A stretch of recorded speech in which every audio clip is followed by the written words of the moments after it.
As you witness violence and sad behaviors in your world, resolve not to be part of them. Do your best not to fall into the vibration that wants you to demand an eye for an eye. Instead, pray for all involved in such painful dramas to be lifted into greater light.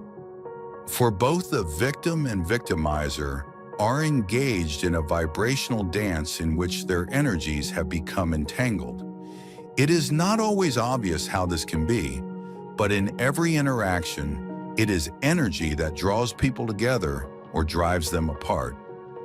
Many Earth people employ manifestation techniques to try and manifest something, or they do personal work in the hopes of becoming an energetic match to some desired reality, such as one where they have a partner or have financial abundance. And often that thing or that desired reality doesn't appear. And then the Earth human thinks that they can't manifest, or they're not evolved enough to be an energetic match for a good relationship, or for abundance, or for some other desired reality. Today I'd like to tell you, perhaps it's true that you're too blocked to manifest, or that you're not evolved enough yet to become a match to some desired reality. In that case, more spiritual practice and self-work can help. Likewise, there are those who would die for a cause and those who would kill for it. When they intersect, it is often like a cold front colliding with a warm one, spawning tornadoes and turbulence. Dear ones, you have seen this recently in your news, as two young men, each passionate about their beliefs, cross paths.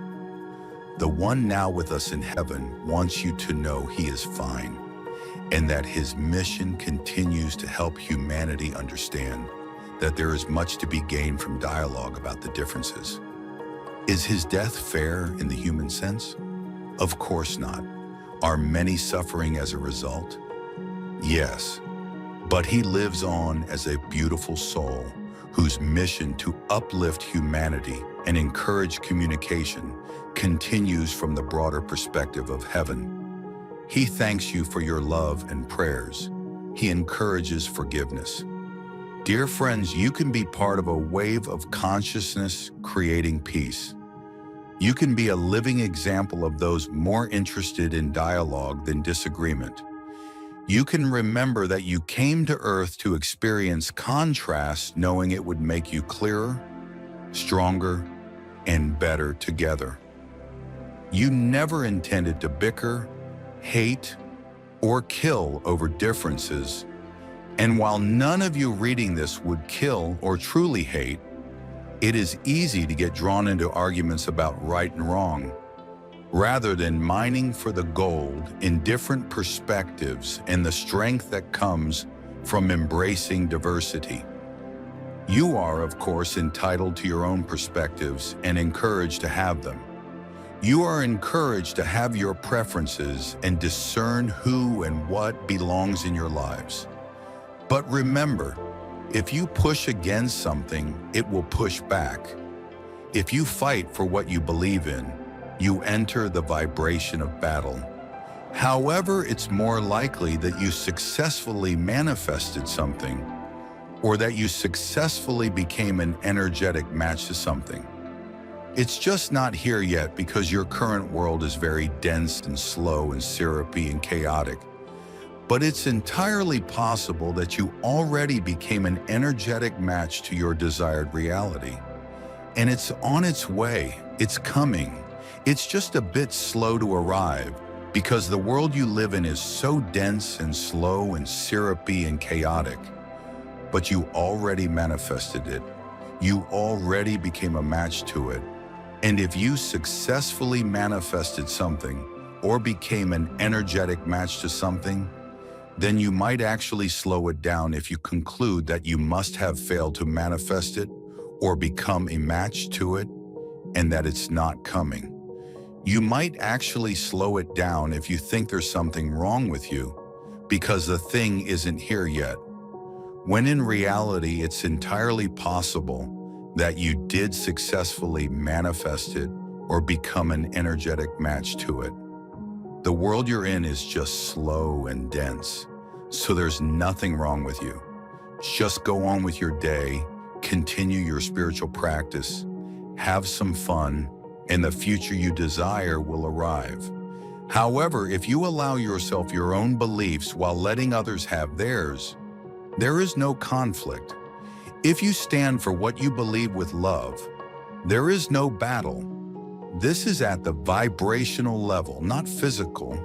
You may say or do the same things, but the vibration of standing in love is very different from the vibration of fighting against others. One attracts support, dialogue, and understanding. Even those who disagree will feel the goodness of your heart if you dwell in love. The other vibration attracts pushback, arguments, and at worst, violence. So rather than labeling people as right or wrong, good or bad, sane or crazy, pause and remember, you are all human. You are all family. There are those in loving light and those lost in deep darkness. But the health of each soul affects the whole. Pray for those lost and be the peace that refuses to get drawn into battles. Be willing to learn from each other and to connect with kindness. And if others cannot offer you the same grace, then withdraw your words, attention, or presence. Just because someone else wants a fight does not mean you have to participate. Dear ones, you can be the peace you wish to see in your world. Choose to withdraw from battles of ideology and instead stand in love for what resonates with you. Stand with a willingness to understand, not necessarily to agree with other perspectives. At a time when so many need to be right and want to fight, you can be the peace.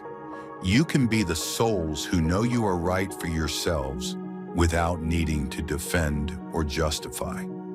You can be the ones who quietly and peacefully share your perspectives while refusing to dignify violence.